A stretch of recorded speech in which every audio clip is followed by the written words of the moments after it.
And, you know, we've seen Kevin Rand has some upsets over the course of the day, most notably being Ricky Sitter yesterday. 2-0, both games on the draw. Ricky playing Mono Blue Devotion, Mono Red's worst matchup in terms of decks you typically see in Standard. So will it be Selden with blue-white control, a deck that we have seen many players have success with on the Open Series, most notably Reed and Duke, making the top 8 of our Season 2 Invitational? Or will it be Mono Red Aggro going for a three-peat? Tom the Boss Ross winning our Season 2 Invitational, and then Festus Resendez winning our Standard Open to kick off Season 3. Would be a really nice initial push for Mono Red Aggro in this format. A deck that is pretty easy to adapt to, so I'd be surprised if it was sustained success. I'm actually generally surprised to see this in the finals of this tournament, and the main reason for that is because we looked at a lot of deck lists this weekend and sideboards, and people were just hating. A lot of Fiend Slayer Paladins. Yes. A lot of Nyx Fleece Rams, Drowns and Sorrows, Farika's Cures, Boros Reckoners. We saw more of those cards than we've seen in the last couple months. But here it is in the finals yet again. It's time to begin the finals here of our Standard Open in Las Vegas. Don't forget, we will have a trivia question for you guys. It'll be a 12-month giveaway that we will announce at the conclusion of our final round. Then we'll have a winner's interview in the sideboard. Then we'll take a break, and then it's time for legacy action. But it looks like Keith Selden going to take a mulligan. If you're Kevin, probably a mental fist bump. It looked like Keith laid down 6 lands and a Font of Fortunes there, which Not is the best hand I've ever seen. I like the mulligan there. That's tight mulligan. Got to find some stuff to do. Doing so many Scrylands were there, though. May have kept. I believe the answer may have been 0. I may have mulligan. Yeah, you gotta let that one go. Maybe. Depends how I feel. Yeah. How do you feel about the top couple cards of your deck? You know, that's really the question here. Well, if it was on Magical Line, I would have kept. Oh, yeah. Because if I win, it makes for a great story, and if I lose, I can just complain about bad luck. Yeah, I can. My opponent's right there. You can't even see me, Yeah. so there's really no consequences for complaining. It makes my behavior certainly okay. Yeah. It is an accountability-free zone. You just do whatever you want. It sure is. You're going to imagine your opponent as being your mortal nemesis. Yep. No matter who they are. That's correct. You lose, you know, just go ahead and scream at them. It's their fault after all. Yeah, yeah. I mean, if You they could- weren't, you if could they- have mulliganed. If they weren't there, you would have won, right? They would have just timed out. In So theory, it's that's their fault. true. It's their fault, you know?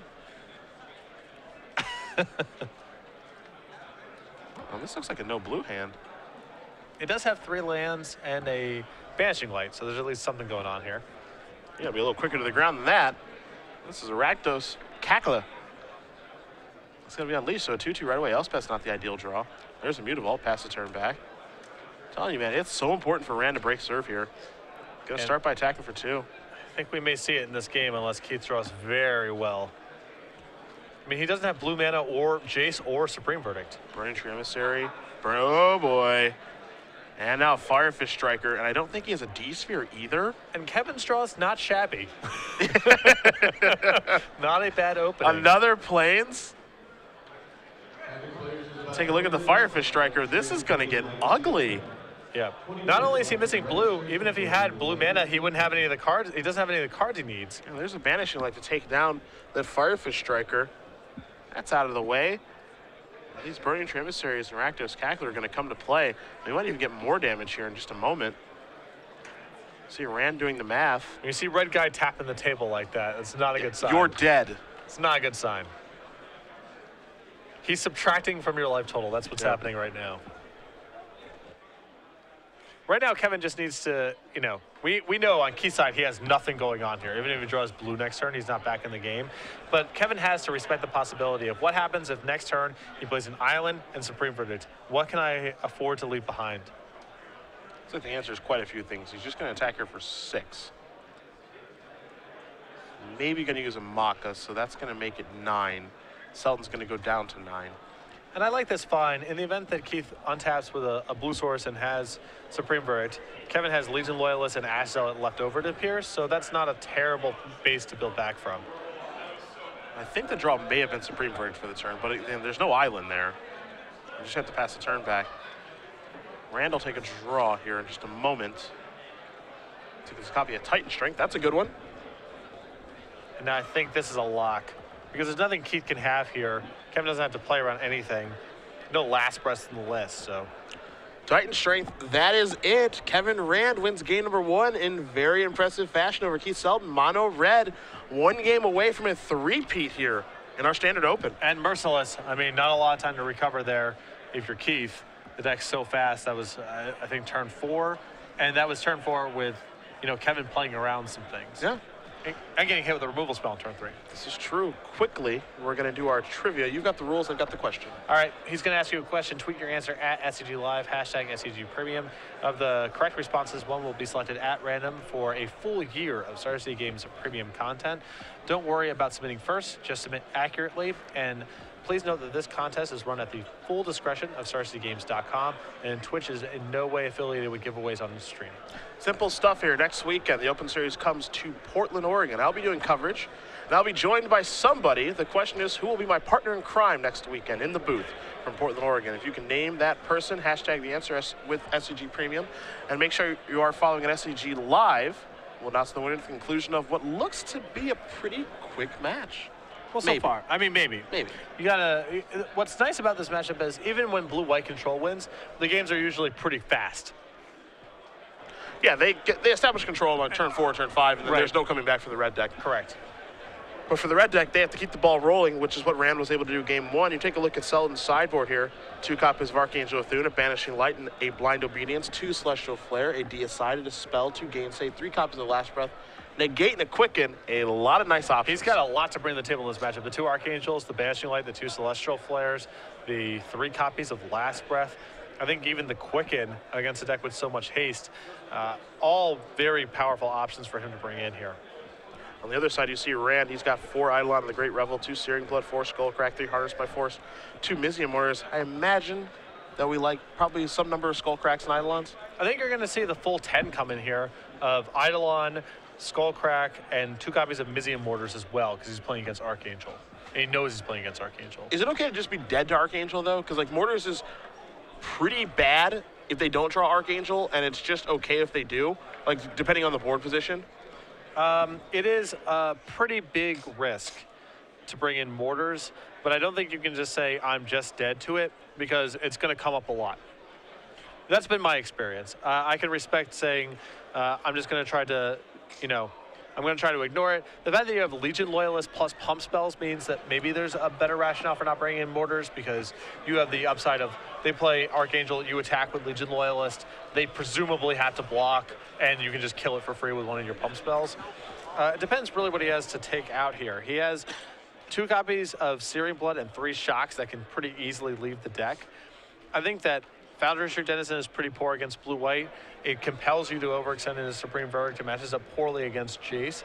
So if we consider those slots to be 9 flexible slots there, that means you get 4 Skullcracks, 4 Eidolons, and maybe 1 Mortars is reasonable to bring in.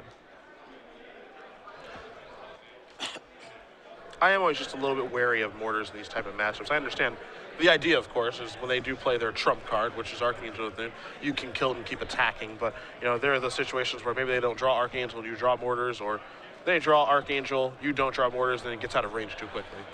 My experience in the matchup is, you play a lot of matchups against decks like blue-white where they have Supreme Verdict and you leave some stuff in reserve, and, you try to fire back after the fact. I don't think that works against blue-white, generally speaking, because your cards aren't that powerful, and if you're playing around Supreme Verdict, you often lose to Jace instead. So the way that I like to play the matchup is usually just jam everything onto the table as fast as possible. Don't worry about leaving stuff in reserve, because what you leave in reserve doesn't matter anyway. And if you're playing the game that way, you're more likely to be able to afford to have a mulligan in your hand, the Mizium Mortars. And the upside of the Mortars is when they tap out for Archangel and you have a board, you win the game. So I can understand not bringing it in, but the way that I approach the matchup, I'm not trying to slow play my stuff anyway. So I don't mind having the dead card as much, because you're not trying to fight them on that access anyway. Just dump your stuff on the table and hope it's good enough. Yeah, this is no sort of game that you can pace. You just put everything out there, hope they don't have Verdict, or hope you can minimize the impact of Jace and just move forward. Keith did nothing, was missing blue mana. Kevin had a very explosive start, and he was still in a position on that last turn where he may have lost his Supreme Verdict if it came up. Now, if Keith had blue mana and had Supreme Verdict. So This is not a matchup where you can afford to slow pace your threats. You had to beat Jace alongside Supreme Verdict, so generally speaking, I like just flooding the board as much as possible. Well, game number 2 going to be underway here in just a moment. Keith Selden will be on the play. If you're rooting for Mono Red, it was very important for you to break serve there, which Kevin Rand was able to do. Yeah, getting to be on the play for a theoretical third game is a huge deal. So Selden going to take a look at a hand here. I think that may be a... Okay, I see 2 lands. I think one of them is a temple. So it looks like it's going to be a keepable hand here. We'll see what Rand is able to find. Yeah, this looks like a good but not great hand here for Keith.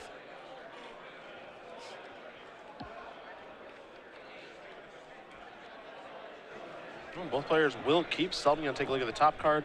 That one goes to the bottom very quickly. Rand will take a draw. It's a copy of Eidolon. Does he have a 1? You have to imagine he does. And it's a Foundry Chief Denizen.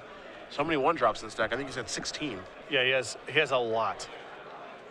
It's an island. Simply a passing of the turn, it looks like. Rand draws a mountain for the turn. See if he wants to lead with Eidolon on turn 2, or maybe something else. I like Eidolon on 2. It's the best spot to do it. You get to keep your haste creature in reserve. It's pretty reasonable next turn that Keith plays Detention Sphere or Banishing Light. It's going to be a Burning Tree Emissary. That's going to get syncopated. So Denizen will continue to just be a 1. Pass the turn back.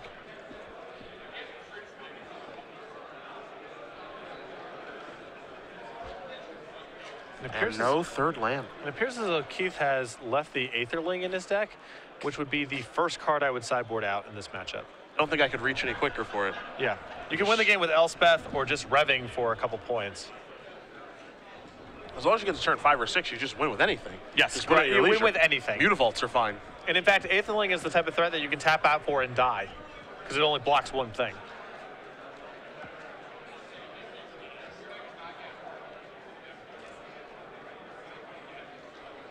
I think we might have a 3-peat here, my friend. It's a really good start for Mono Red, that's for sure. And Keith's hand is a mess, too. I mean, it needs running lands, I think, to be even functional.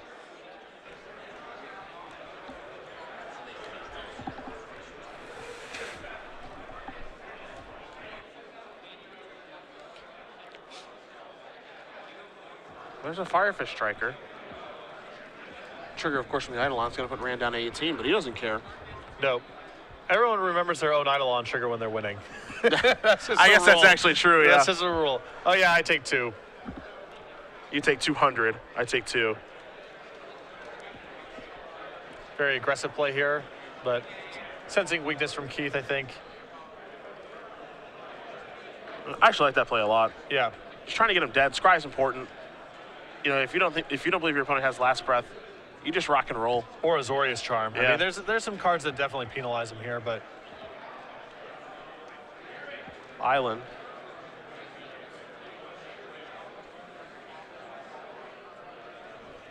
And now it's tough for Keith to even, cast Banishing Light that turn because of the Eidolon.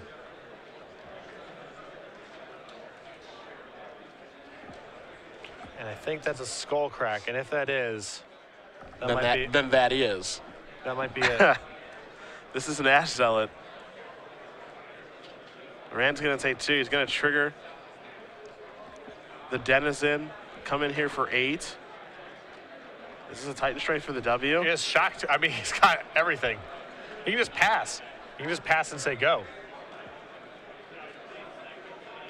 He does not have to blink right now. Yeah. And in fact, blink actually doing anything is a risk. That's a shock, and that is going to do it. Mono Red aggro in the hands of Kevin Rand is going to defeat Keith Selden, and it's a 3-peat for the Mountains. And 3 different builds of Mono Red aggro as well. This, I mentioned